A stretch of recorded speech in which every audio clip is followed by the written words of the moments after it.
Your dog followed you again today. Kitchen to bathroom, couch to hallway. You think it's cute, like a little love story. That's the lie most owners swallow. Your dog isn't chasing romance. He's reading your nervous system like a live radar. In the next minutes, I'll show you the real reason dogs shadow you and the one mistake that turns it into anxiety. And yes, it has a specific purpose. Welcome to Calm Dog. Subscribe now, because once you see this, you'll stop mislabeling attachment as love. I'll break down the hidden drivers behind shadowing: scent, safety, stress, and habit, and show you how to tell bonding from anxiety in 60 seconds before it becomes anxiety.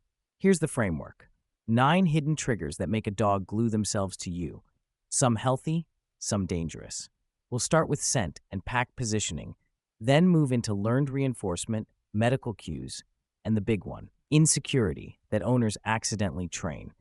Halfway through, I'll show you a 3-step test to tell comfort from panic, and the final reason flips everything today. Step 1. Scent anchoring.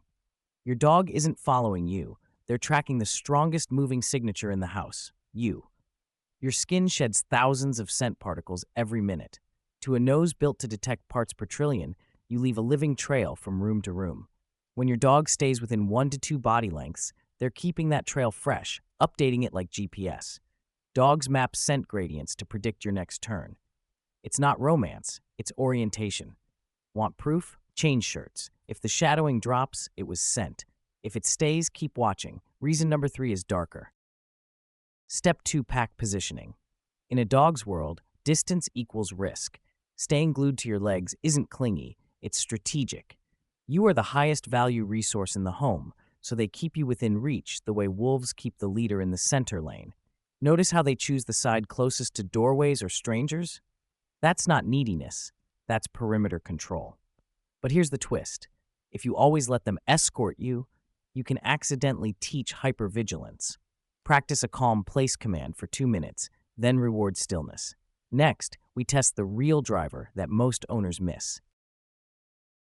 Step number 3, learned reinforcement. Every time your dog shadows you, something happens. You speak, you touch, you glance, you move. To a dog, that's payment. Even go away is attention. And the most addictive schedule is random reward. Sometimes they get petting, sometimes a treat, sometimes a door opens. That intermittent reinforcement builds a behavior faster than consistent rewards. Twist: you created the habit without noticing. Fix: stop rewarding the shadow. Ask for place. Reward staying put, and only greet after 2 calm seconds of distance. Step 4 explains when it isn't your fault. Step number 4, co-regulation. Dogs don't just love you, they borrow your nervous system. When the house is unpredictable, new guests, loud sounds, your stress, your dog shadows you to stay inside the safe bubble you create. Your breathing, pace, and tone become their anchor, even if nothing else changes. That's why some dogs follow harder when you're anxious, not when you're happy. Twist: if you soothe them every step, you can lock in dependence. Fix: build independent safety. Feed on a mat, reward calm distance, and add predictable routines so your presence isn't their only off switch. Step number 5, health monitoring. Dogs don't just bond, they surveil. Your scent changes with hormones, blood sugar, inflammation, and even tiny shifts in breathing. Some dogs learn that when your heart rate spikes or your gait changes, something happens. You sit down, you drop food, you grab medicine, you leave the house. Following you is data collection. Twist: sudden obsessive shadowing can be the first sign your dog is reacting to an illness in you or pain in themselves. If the behavior changed overnight, log it, check their body, and call a vet right away. Step number 6, the 60-second comfort versus panic test. Walk to another room, close the door for 10 seconds, then return. A bonded, secure dog will pause, maybe follow, then settle when you stop moving. An anxious dog escalates fast, whining, scratching, pacing, or trying to wedge through the gap. Second, hand them a chew and repeat. If they ignore food, it's not love, it's distress. Third, leave your keys on the table and do the routine without leaving. If they still melt down, you've trained panic cues. Fix it with tiny absences starting today. Step number 7, boundary testing. Some dogs follow because they can't tolerate a closed loop without checking. If you disappear behind a door, you become a question mark. So they shadow to keep you visually confirmed, like a security guard on a night shift. Twist. The more you let them verify you, the less tolerance they develop for uncertainty. Build tolerance on purpose. Start with micro separations. Step behind a door for 5 seconds, return before any whining, and reward calm. Repeat 10 times. You are training your dog to trust silence, not chase you today. Step number 8.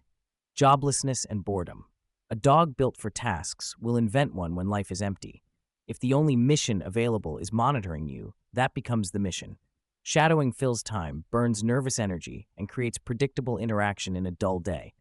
Twist. Owners call this love and accidentally remove real enrichment. Fix. Give a replacement job. Scatter feed 1 meal, add 2 short sniff walks, and run a 3-minute find-it game twice daily. Also, teach a calm settle on a mat, so following is no longer the default, even when you move. Step number 9. Movement control. This is the reason that flips the story. Some dogs don't follow you to feel loved, they follow to manage where you go. I see this most in herding breeds, built to keep moving bodies inside a controllable bubble, and guardian breeds, built to escort the valuable asset. That's why your dog cuts you off in hallways, blocks doorways, or circles your legs when you stand up. Fix it. Send them to a mat before you move. Reward staying, and invite contact only after calm, every time for a full week. Here's the real meaning behind following you everywhere. Your dog is running a safety algorithm, not a romance story. First, you are a moving scent beacon. Staying close keeps their map updated. Second, you are their nervous system regulator. When you're tense, they shadow harder to borrow calm. Third, you may have trained it with random rewards. 1 glance, 1 pet, 1 good boy at the wrong time. And in some breeds, it's movement management. They track, block, and steer you because that's what generations were bred to do. The danger sign isn't following. It's escalation, whining at doors, ignoring food, pacing, scratching. Those are panic, not love. If it changed overnight, rule out pain or illness in them or a health shift in you. A secure dog can watch you leave, settle, then reconnect later without falling apart on their terms. Your goal is choice. Train a mat, reward calm distance, and practice tiny absences until your movement stops being a trigger. And hey, if you made it this far and still haven't liked the video, you're acting like a cat, not a dog owner. Hit like so I know you want the real truth, not the cute lies. Subscribe for more behavior breakdowns like this, and comment one word: kitchen, bathroom, or bedroom. Where does your dog follow you the most? I'll tell you straight whether it's bonding or anxiety.